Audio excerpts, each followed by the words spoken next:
Hi అండి, ఈరోజు అమలాపురం పక్కన ఉన్న పేరూరు గ్రామానికి వచ్చామండి. ఎందుకంటారా, ఇదిగోండి ఈ డ్రోన్ ఫ్లై చేయడానికి వచ్చాం. ఓసారి మీరు కూడా చూసండి.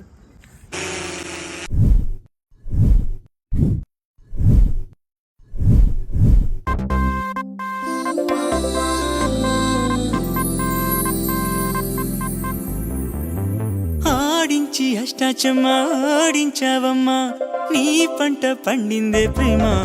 నిజంగా నెగ్గడం అంటే ఇష్టంగా ఓడడం అంతే.